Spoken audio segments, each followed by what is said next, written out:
Hey guys, what's up? Welcome back to the channel. It's Cynicalex, and today I wanted to do another top 10 list for you guys, but I'm really happy with all of the input and all the feedback I've been getting from you guys, so I wanted to do something a little bit different. Instead of taking something that I think you guys are gonna like, I'm taking your advice. So this time around, you guys can thank this person right here for their suggestion. Thank you so much, bro. And now let's find out who I think are the top 10 best female characters.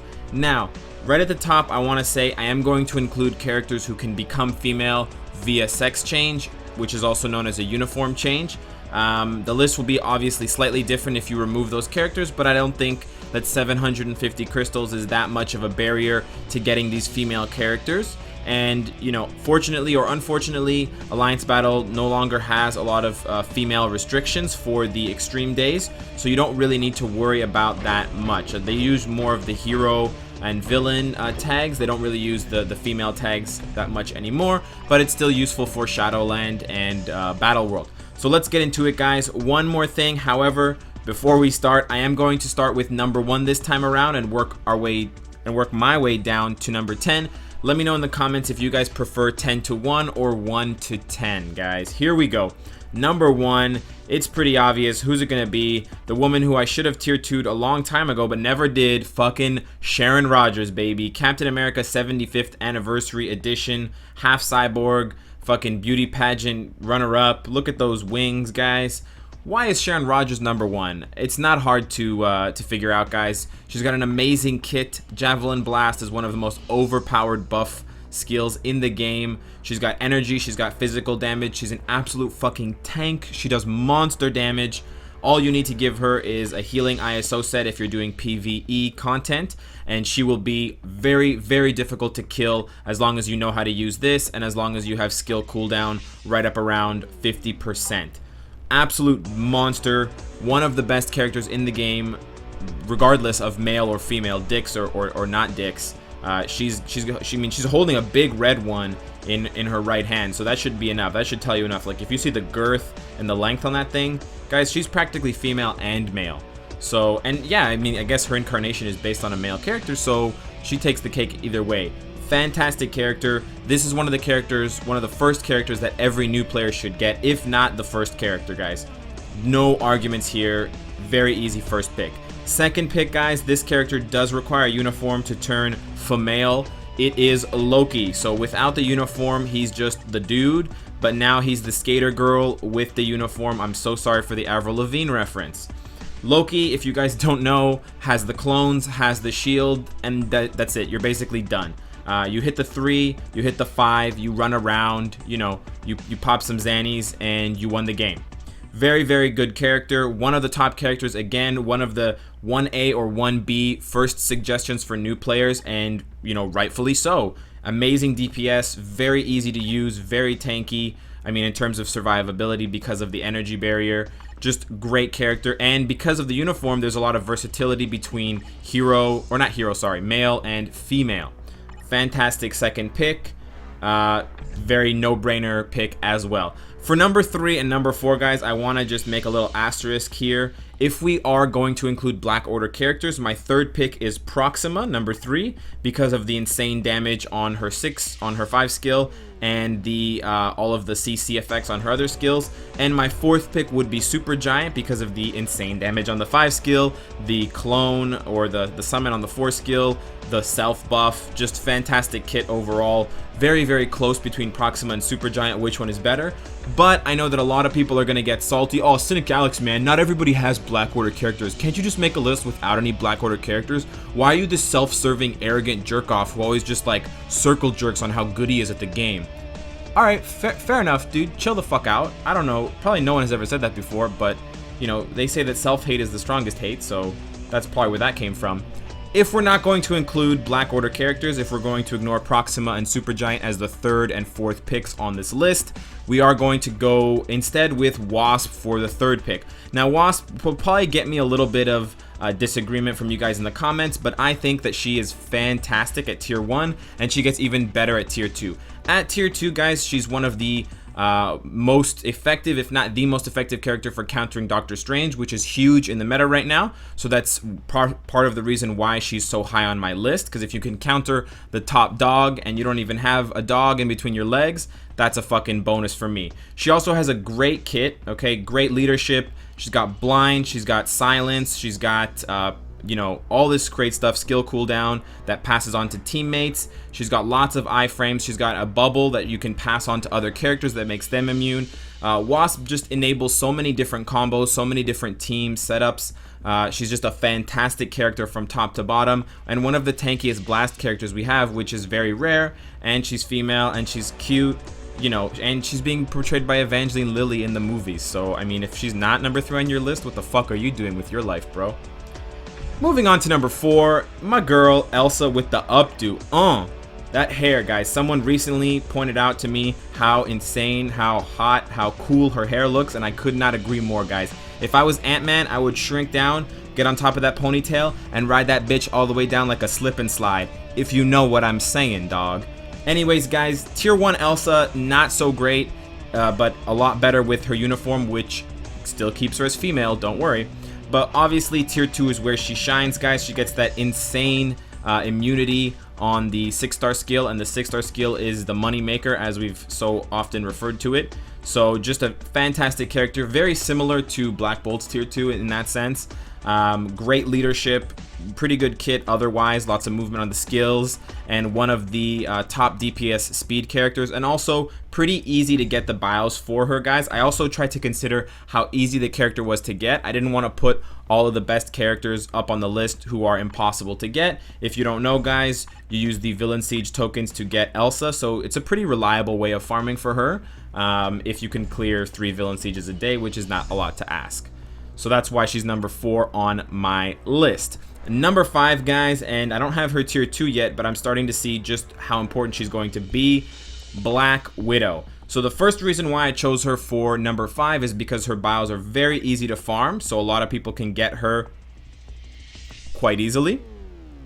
But the other 2 reasons I selected her is because, 1, her tier 2 is very good, lots of survivability and another boost to damage, but 2, because all of her damage is lightning based, and because she has such a huge AoE on her 5 skill, it's a lot easier than other characters to really ramp up her damage. I mean, you could get an obelisk with, like, you know, 30% increased lightning damage, 25% defense penetration, and a damage proc, you know, for one time. That would be like obviously that would be the nuts, that'd be the greatest obelisk she could ever have, but her damage output would be insane, guys. She has multiple uniforms to choose from, the best one probably being Civil War, but all of them keep that taco rolling, guys. There are no male uniforms, so her insane damage plus her boosted survivability from her tier 2 makes her a fantastic character. And if that wasn't enough, guys, she's extremely useful for Speed Hero Extreme Alliance Battle Day. So that's definitely the reason why she clocks in at number 5 for me. Hey guys, sorry to interrupt the video. Just wanted to let you guys know I am going to be streaming once again on YouTube approximately 10 hours after this video drops at 8 p.m. Eastern time. We are going to be doing roasting on the live stream this time, guys. We skipped out on it last week, so if you wanted to check that out, if you wanted to be a part of that, please stop by the live stream. If you're new, I hope to see you there, and I hope you check it out. And if you're a regular, guys, bring your favorite drinks, because we're gonna have some chuggable moments, boys. Number 6, guys, and here's where it starts to get a little bit dicey. I feel like 6, 7, 8, 9, and 10 could probably be interchanged a little bit depending on who you talk to. So just keep in mind, I don't have these characters at tier 2. I have played with a lot of them considerably, but, you know, my opinion might sway a little bit in the wind if you ask me on a different day of the week. But anyways, number 6 for me is going to be Gwenpool. Now, Gwenpool could have been higher. I know her damage is higher than a lot of the other speed characters. The reason, where the fuck is Gwenpool? The reason why I didn't select Gwenpool higher on my list is because her bios are so difficult to farm. If you just started playing, you're gonna be looking at, you know, 1 to 2 months if you don't crack tickets or stuff like that on her. So not very attainable, and that's why she kind of takes a hit and drops down a couple spots. But her damage is like absolutely berserk, very high DPS for a speed character. She's got multiple iframes. This one has a stun and it's a long iframe. Her tier 2 is very good. Obviously, her passive is also excellent. Again, she scores lots of points for being very useful in Alliance Battle Extreme mode, and that's why I chose her for number 6 on the list. Number 7, and I kind of pushed this one around a little bit in my head, but I settled on this one, is going to be the old bitch, Tilda Swinton, the alien from fucking Jupiter. Obviously, it's the ancient one with the uniform, guys. Without the uniform, you got a dick swangin', so the list will not be, won't be on here, won't be on the list. But with the uniform, he is definitely a she, and she is definitely one of the top 10 best female characters. Why? Well, it's not a big shit, but fucking amazing leadership. One of the best leaderships in the game, and much more farmable than Star-Lord because you can get them from the memory missions. Very good passive, which is getting a lot of shit right now because of the incomplete wording. So maybe she should have been a little bit lower on my list because of that. I should probably equip the uniform while I'm doing this. Anyways. But yeah, also very, very good skills. DPS is not very great for a blast character, but super, super tanky, which is something we're not used to. Very low cooldowns. She's got a heal that she can trade off to other characters. Overall, very well-rounded character. Very solid for new players to build up if they're looking for strong, independent women to be on their roster.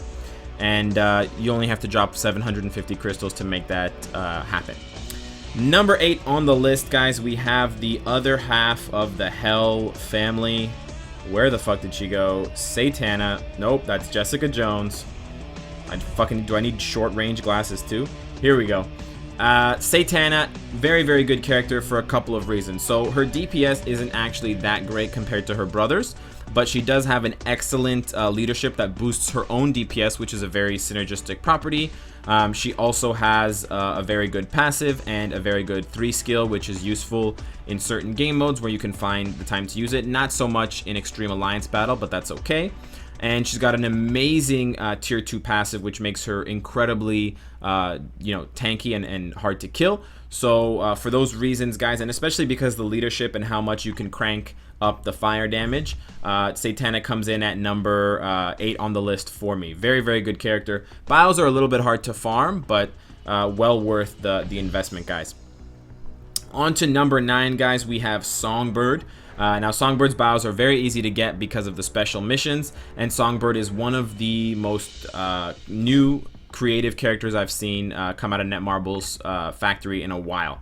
She's got lots and lots of CC, which is excellent for things like Shadowland and even Timeline. So she can become very easy to play once you pass that initial skill check and you learn how to, manage your cooldowns and watch the timers and do all that stuff. When you do that, the character rewards you by being an absolute monster. She does so-so DPS, which is, augmented quite a lot by her tier 2 passive. So it's important to probably invest in that if you want to see maximum DPS output. But her control is probably one of the best in the game, and she's very tanky with the Sonic Shield. And so that's why I really, really like her for modes in which her CC is useful, like Shadowland. She's not very useful in Alliance Battle. She's not very useful in World Boss just because the stuns and stuff don't trigger. But in other game modes where they do, she's top 5. So that's why I put her around, 8, 9, whatever. In this list, she's 9, but she could have been 8. It's debatable. And last on the list, guys, number 10, previously the 10th worst character on my other list, Singularity. So I say this a little bit tongue-in-cheek, guys. I haven't played with Singularity since the patch, since the update, so I don't actually know what that booty do. But from everything I read and from all of the research I did, it seems like she's a lot better now, even prior to her tier 2 update. I've also seen some videos and seen some reports about her tier 2 update being very strong, her damage being quite good now with all of the buffs. The barrier effect is super useful in the meta that we currently have, especially in PvP. And the 40% guaranteed dodge is insane. She sounds like a very, very tanky character at tier 2. She's got a great leadership. She's got very cool animations. Her character model looks super cool. And so that's why I chose Singularity for number 10 on my list. And also just to pay her back a little bit of respect after, we put her on the top 10 worst list. So those are my thoughts for the top 10 best female characters, guys. Notable mention or honorable mention to She-Hulk and Sister Grimm. I know after their updates and their tier 2 passives, they're probably a lot better than I think, but I don't have experience with either of them at tier 2, so I can't really put them in my top 10 list. And all of the research that I've done still points to Singularity being the best out of the 3, and that's why she came in ahead of those 2. Everybody else, guys, kind of lost points for different reasons. Bios being hard to farm, some glitches with their skills, or some skills not working properly, and you know, other reasons like that. So let me know what you guys think. Let me know who I missed or who you thought should be higher or lower on the list. And of course, guys, if you like what you see, I hope to see you again tomorrow. Take care.